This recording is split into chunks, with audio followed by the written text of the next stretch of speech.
Welcome back to MFO, everybody. Thanks for tuning in. Hey, last week I did an episode about bobber stops and the hacks that you can use to get more use and do different things with your bobber stops.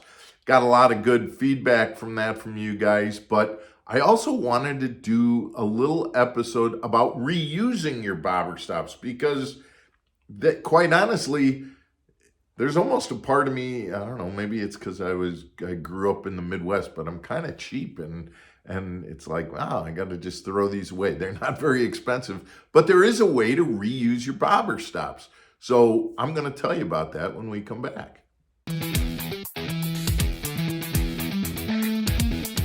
Welcome back to Mark Fisher Outdoors, everybody. I'm Mark Fisher. We're going to talk about how to reuse your bobber stops today. If you like this kind of content, please hit that subscribe button. I'd appreciate that. We put out this content Monday through Friday. We'd love to have you join us.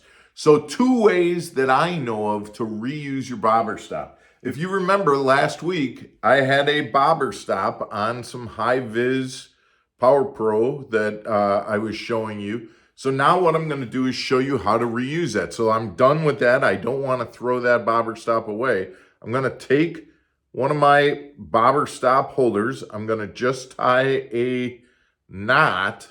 I've put it through the loop. I'm going to tie a knot. Just a simple overhand knot. And now I'm going to just take my bobber stop, slide it down, and I'm going to slide it right on, back on to that holder. I am going to trim this tag end off first.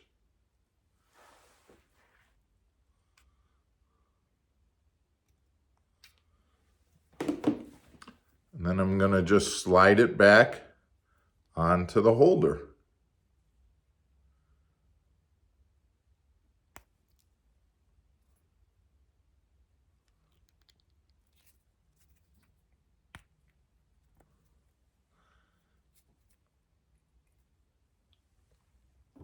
And now I can cut that off.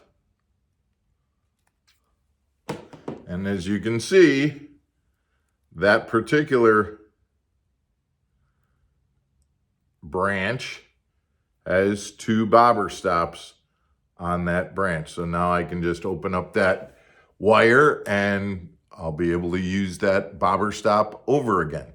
The second technique is one that I've done, and I've got some here. I had done this before, is to just use a very thin sewing needle, and you put the bobber stops on the sewing needle and then just thread them down the sewing needle until you get to the eye of the sewing needle. Put your line through that and then slide the bobber stop down to the eye of the sewing needle. The problem with that is the sewing needles can get to be, you need to use one that's pretty thin.